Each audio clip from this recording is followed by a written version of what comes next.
मुझे पता है कि यह चैप्टर बहुत जटिल है, तभी जाकर के आप लोग फास्ट कोचिंग सेंटर में उपेंद्र सर का चैनल को देख रहे हैं। तो मैं विश्वास दिलाता हूं कि अविन्यो चैप्टर आप आसानी से समझ करके एग्जाम हॉल में जाएंगे और आपसे एक भी क्वेश्चन नहीं छूटेगा। चलिए शुरू से शुरू करते हैं। ये देखिए, ये है आपका चैप्टर अविन्यो। सबसे पहला क्वेश्चन ऐसे पूछा जाएगा, अविन्यो कौन सा विधा है? मतलब ये क्या है, कहानी है कि क्या है? तो आंसर करना है, यह ललित रचना है। क्या है? ललित रचना है। तो पूछा जाएगा कि अविन्यो क्या है? तो ललित रचना है। आपसे पूछा जाएगा कि अविन्यो पाठ का लेखक कौन है? तो आंसर करना है अशोक वाजपेयी। कौन है? अशोक वाजपेयी। तो ऐसे घुमा करके भी पूछेगा, अशोक वाजपेयी किस पाठ का लेखक है? तो आंसर करना है अविन्यो। अब आपसे लेखक के बारे में कुछ क्वेश्चंस पूछे जाएंगे एग्जाम में। चलिए कैसे क्या पूछा जाता है थोड़ा देखिए। पूछा जाएगा अशोक वाजपेयी का जन्म कब हुआ था? तो आंसर करना है 16 जनवरी 1941 ईस्वी में। आपसे पूछा जाएगा अशोक वाजपेयी का जन्म कहाँ हुआ था? तो आंसर करना है दुर्ग छत्तीसगढ़ में। ये क्वेश्चन एग्जाम में आए भी हैं। आपसे पूछा जाएगा कि अशोक वाजपेयी का माता कौन थी? तो आंसर करना है निर्मला देवी। आपसे पूछा जाएगा अशोक वाजपेयी का पिता कौन थे? तो आंसर करना है परमानंद वाजपेयी। ये देखिए, इनके नाम में भी वाजपेयी है और इनके पिताजी के नाम में भी क्या है? वाजपेयी, परमानंद वाजपेयी। अब आपसे एक और क्वेश्चन पूछा जाता है और ये है क्वेश्चन आपसे पूछा जाएगा। यहाँ देखिए, यहाँ लिखे अशोक वाजपेयी महात्मा गांधी अंतर्राष्ट्रीय हिंदी विश्वविद्यालय के प्रमुख कुलपति थे।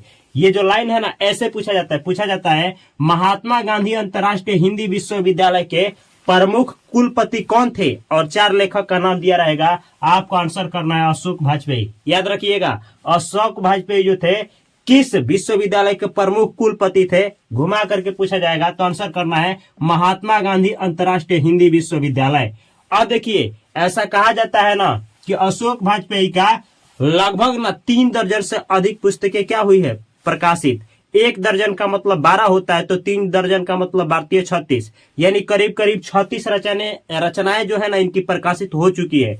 अगला क्वेश्चन आपसे पूछा जाएगा, इनकी कुछ रचनाएं हैं जो एग्जाम में आता है। जैसे पूछा जाएगा एक पतंग अनंत में किनकी रचना है? अशोक वाजपेयी। या कहीं ना कहीं किनकी रचना है? अशोक वाजपेयी। या मुक्ति बोध किनकी रचना है? अशोक वाजपेयी। ये ज्यादा पूछा जाता है, इसीलिए इसी को नोट किए हैं, बाकी सबको रिजेक्ट किए हैं। अगला देखिए, आपसे पूछा जाता है ना कि अशोक वाजपेयी को कौन कौन सा पुरस्कार से सम्मानित किया गया है? तो 3 ही पुरस्कार है, नाम जान लीजिए क्योंकि ऑब्जेक्टिव में पूछा जाता है। पहला है साहित्य अकादमी पुरस्कार, ये देखिए दयावती मोदी कवि शेखर सम्मान, और फ्रेंच सरकार जो है ना इनको officer of the order of cross पुरस्कार से सम्मानित किया था 2004 में। तो देखिए ये 4 पुरस्कार है, साहित्य अकादमी पुरस्कार, ये है दयावती मोदी कवि शेखर सम्मान, फ्रेंच सरकार officer of the order of cross 2004 में मिला था।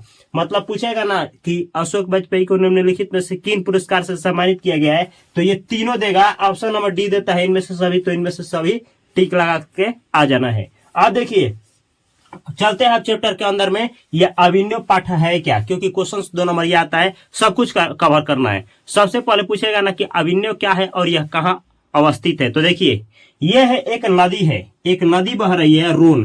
केवल आप ध्यान से समझेंगे तो आंसर कर पाएंगे, नहीं तो असंभव है बना पाना। ये देखिए एक नदी है रोन, रोन के नदी के एक साइड ना अविन्यो है। क्या है?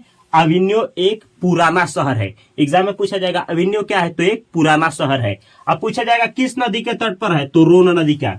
आपको बतला दे यह किस देश में पड़ता है, तो दक्षिण फ्रांस में। किसमें? दक्षिण फ्रांस। ऐसे समझ सकते हैं यह पूरा एरिया दक्षिण फ्रांस है और इसमें एक रोन नदी बहती है। रोन नदी के एक तट पर कौन सा है? अविन्यो पुराना एक शहर है। क्या है? पुराना एक शहर है, जो कभी ना, ये जो अविन्यो जो था, जो एक पुराना शहर था, वो कभी पोप का राजधानी हुआ करता था। किसका राजधानी? पोप का। एग्जाम में पूछा जाएगा पोप का राजधानी कौन था? अविन्यो। अविन्यो क्या है? तो एक पुराना शहर है। अविन्यो किस नदी के तट पर है? रोन नदी के तट पर है। अविन्यो किस फ्रांस में? तो दक्षिण फ्रांस में। ये क्वेश्चंस घुमा करके पूछे गए हैं अभी तक। ये देखिए, तो आप लोग जान गए कि रोन नदी है ना, उसके एक तट पर क्या है? अविन्यो शहर। लेखक जो है ना अविन्यो घूमने गए थे। अविन्यो किन के आदेश पर घूमने गए थे? तो देखिए एक ना, यहाँ देखिए जो लिखे एग्जाम में पूछा जाता है, एक पीटर ब्रूक थे। कौन? पीटर ब्रूक थे, अविन्यो के पीटर ब्रूक थे। महाभारत का क्या हो रहा था, वहां पे प्रस्तुति हो रहा था, तो अशोक वाजपेयी को न बुलाया गया था। तब एग्जाम में पूछा जाएगा अविन्यो लेखक न किन के बुलाने पे गए थे, तो किन के, पीटर ब्रूक के। किस लिए, तो महाभारत का वहां पे क्या हो रहा था, शूटिंग चल रहा था, उसी में गए थे। अब देखिए एक तरफ तो समझ में आ गया आपको कि ये दक्षिण फ्रांस की कहानी है, रोना नदी बहती है, उसके एक तरफ क्या है, अविन्यो एक पुराना शहर है जो कभी क्या करती थी, पोप की राजधानी हुई करती थी। अब दूसरी तरफ एक छोटा सा गांव है, ये रोना नदी के दूसरी तरफ क्या है, विलनाव। विलनाव पूछा जाएगा कि विलनाव क्या है, तो यह एक छोटा सा गांव है। यह भी कहां पड़ता है, दक्षिण फ्रांस में। देखिए पूरा दक्षिण फ्रांस में पड़ता है, यह भी दक्षिण फ्रांस में पड़ता है। अब पूछा जाएगा कि विलनाव जो है क्या है, तो छोटा सा एक गांव है। पूछा जाएगा विलनाव कहां पड़ता है, तो दक्षिण फ्रांस में पड़ता है। विलनाव किस नदी के तट पर है, तो रोना नदी के तट पर है। अब आपसे क्वेश्चन पूछा जाएगा, देखिए ये जो विलनाव है ना, यहां पर एक ना ला शत्रुज की स्थापना किया गया है, ला शत्रुज बनाया गया है। अब ये ला शत्रुज क्या है, तो सुनिए, ला शत्रुज जो है ना, वो कार्थूसियन संप्रदाय होता है, जैसे जैन संप्रदाय और ऐसे ही अलग अलग धर्म के संप्रदाय होता है ना, हिंदू संप्रदाय, जैन संप्रदाय, सिख संप्रदाय, वैसे ही कार्थूसियन एक ना संप्रदाय है, यानी ये धर्म से संबंधित है। कार्थूसियन संप्रदाय ने क्या किया कि ला शत्रुज की स्थापना किया, ला शत्रुज बनाया है। ये ला शत्रुज है क्या, तो एक ईसाई मठ है। आपसे पूछा जाएगा ला शत्रुज कहाँ है, तो विलनाव एक छोटा सा गांव में। ये क्या है, तो ये एक ईसाई मठ है जो 14वीं शताब्दी में क्या किया गया था, बनाया गया था, अभी भी वहां है। यह क्या है, तो कार्थूसियन संप्रदाय का एक मठ है। ला शत्रुज एक ईसाई मठ है।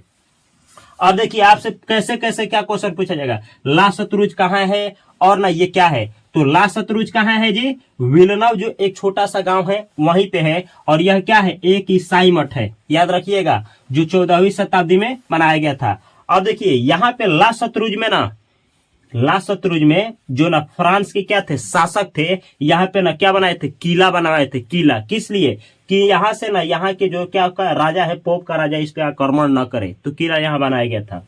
ये सारा क्वेश्चन पूछा जाता है। ऑब्जेक्टिव में पूछा जाएगा आपसे कि विलनाव क्या है, तो एक छोटा सा गांव है। विलनाव कहाँ का एक छोटा सा गांव है, दक्षिण फ्रांस का। विलनाव गांव किस नदी के तट पर है, रोना नदी के तट पर है। आपसे पूछा जाएगा कि न ला शत्रुज कहाँ है, तो विलनाव में है। ला शत्रुज क्या है, ईसाई मठ है। ला शत्रुज की स्थापना यानी ईसाई मठ की स्थापना कब की गई, 14वीं शताब्दी में। आपसे पूछा जाएगा ईसाई मठ का निर्माण किसने करवाया है, कार्थूसियन संप्रदाय ने। ये सब क्वेश्चन पूछा जाता है। अब चलते हैं, देखिए अब यहाँ तो आप लोग जान गए कि लेखक को कौन बुलाए थे, तो ये बुलाए थे पीटर ब्रूक। लेकिन लेखक कहते हैं ना कि हम ना विलनाव भी गए थे, यानी कहाँ, ला शत्रुज भी हम गए थे। तो ला शत्रुज इनको कौन बुलाया था, तो वही फ्रांस की सरकार बुलाई थी ला शत्रुज। कितने दिनों के लिए, तो याद रखिएगा 19 दिन के लिए गए थे। कितना दिन के लिए, 19 दिन के लिए। लेकिन बुक में कुछ अलग अलग भी दिया है।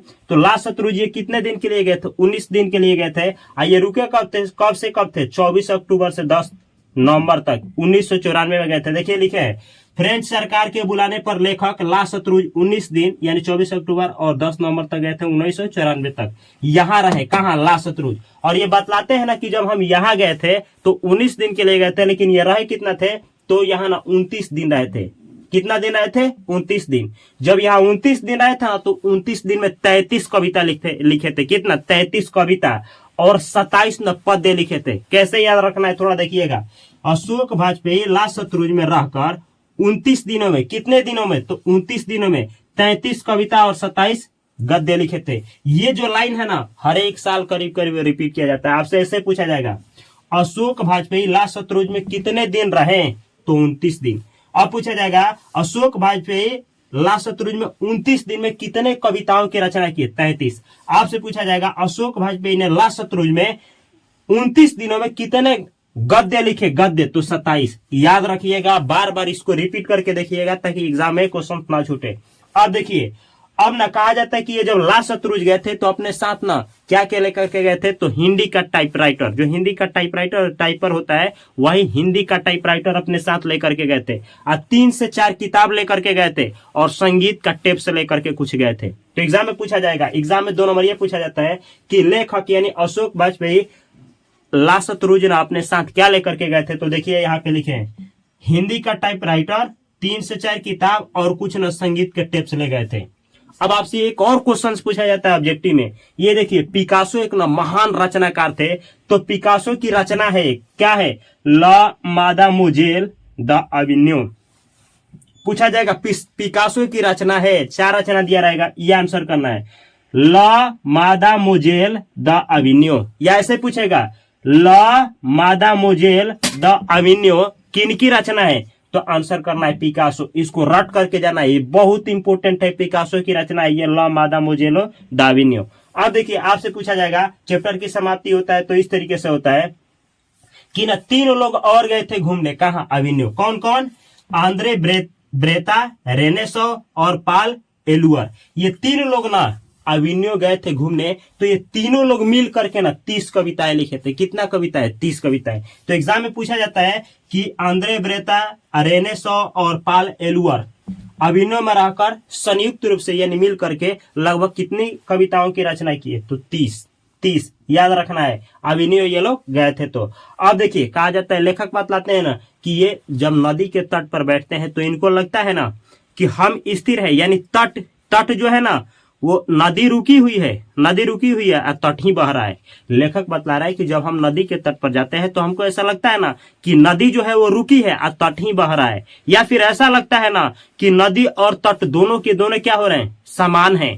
इनको ऐसा लगता है ना कि जो नदी का जल है उसमें ना रिक्त स्थान कहीं नहीं है, जैसे ना कविताओं में ना रिक्त स्थान शब्दों का कहीं नहीं है। तो आपसे पूछा जाएगा 2 नंबरिया क्वेश्चन, उसको देखने से पहले लेखक कुछ कहते हैं कि इनको ना अशोक वाजपेयी, ये जो है अशोक वाजपेयी बोल रहे हैं ना कि नदी के तट पर मैं जब जाता हूँ तो एक ना हमको क्या याद आता है? विनोद कुमार शुक्ल का ना एक कविता है जिसका लाइन है, नदी चेहरा लोगों से, यही हमको ना कविता की लाइन याद आती है। अब 2 नंबरिया क्वेश्चंस क्या? अच्छा, इसको कैसे पूछा जाएगा? पूछा जाएगा ना विनोद कुमार शुक्ल की अपने कविता में नदी चेहरा लोगों से मिलने जाने की बात कही गई है। याद रखना है इसको। कैसे पूछा जाता है 2 नंबरिया क्वेश्चन, थोड़ा देख लीजिए। ये बुक है आपका एनसीईआरटी जिससे क्वेश्चन आता है। सबसे पहले पूछा जाएगा अविन्यो क्या है और कहाँ स्थित है? अविन्यो क्या है? एक पुराना शहर है जो कहाँ है? तो ये ना रोन नदी के तट पर दक्षिण फ्रांस में स्थित है। आंसर कर सकते हैं। अगला सुनिए, हर वर्ष अविन्यो में कब और कैसा समारोह हुआ करता है? पूछा जा रहा है कि अविन्यो में ना हर एक वर्ष कैसा समारोह हुआ करता है और कब होता है? तो यहाँ देखिए, गर्मी के मौसम में फ्रांस और ना यूरोप जो है इसके द्वारा ना यहाँ पे रंग समारोह आयोजित किया जाता है, मतलब इसके द्वारा यहाँ पे प्रदर्शन किया जाता है इस समारोह का, जो आंसर कर सकते हैं। अगला क्वेश्चन, लेखक अविन्यो किस सिलसिले में गए थे और वहां उन्होंने क्या देखा? यहाँ किस सिलसिले में गए थे? तो ये गए किस सिलसिले में? महाभारत की प्रस्तुति को लेकर के गए थे और वहां की ना सौंदर्यता ये देखिए। आगे देखिए, आपसे पूछा जाएगा कि ला शतरुंज क्या है? ये जो है ना ला शतरुंज क्या है और वह कहाँ स्थित है? आजकल उसका उपयोग किस रूप में होता है? तो देखिए, ये जो ला शतरुंज है ये क्या है? तो ला शतरुंज एक ईसाई मठ है। और कहाँ स्थित है? तो दक्षिण फ्रांस में रोना नदी के तट पर विल्नव एक छोटा सा गांव है, उसी में स्थित है। आजकल इसका उपयोग किस रूप में होता है? तो ना एक संगीत के क्षेत्र में इसका इस्तेमाल आजकल किया जाता है। आपसे देखिए पूछा जाएगा क्वेश्चंस, कुछ क्वेश्चंस है जो कि पूछे जाते हैं। आपसे एक और क्वेश्चन पूछा जाएगा, ये है क्वेश्चन पूछा जाएगा आपसे कि ना नदी तट पर लेखक को किसकी याद आती है और क्यों? तो नदी के तट पर लेखक को किसकी याद आती है? तो विनोद कुमार शुक्ल की याद आती है और इनकी पंक्ति याद आती है, नदी चेहरा लोगों से, ये पंक्ति याद आती है। अब क्वेश्चन पूछा जाता है, एक और क्वेश्चन है जो मेन है, आइए आपको जान करके जाना चाहिए। देखिए, नदी और कविता में लेखक को क्या समानता पाता है? यानी जो नदी है ना और कविता में लेखक क्या समानता पाता है? तो यही पाता है कि ना देखिए, जो नदी होता है उसमें ना रिक्त स्थान नहीं होता है, यानी पानी नहीं डाल सकते हैं। कविता में भी रिक्त स्थान नहीं होता है कि आप न एक शब्द डाल पाए। नदी जो है वो भी प्यास मिटाता है और जो कविता है ना ये भी प्यास क्या करता है? मिटाता है। तो ये दोनों क्या है? समानता है। नदी भी बहती रहती है और कविता भी बहता रहता है, यही समानता है। तो अगर इस चैप्टर से आप लोगों का भूख मिट गया जो आप तलाश रहे थे, तो इस चैनल को सब्सक्राइब करके बेल आइकन की घंटी को अवश्य दबाएं। अगर अच्छा लगा है तो इस वीडियो को अपने दोस्तों के पास अवश्य शेयर करें और उनके पास शेयर करना ना भूलें। और इस चैनल को सब्सक्राइब करके बेल आइकन की घंटी को भी दबा लें। और फेसबुक, इंस्टाग्राम हर एक जगह पे फास्ट कोचिंग सेंटर है, इसको ज्वाइन करिए। और यहाँ है प्लेलिस्ट के वीडियो को भी देखिए। मैं मिलता हूँ अगली वीडियो में बेहतर कंटेंट के साथ, हर एक सब्जेक्ट के साथ। तब तक के लिए आप सभी को तहे दिल से नमस्कार। Thanks for watching this video.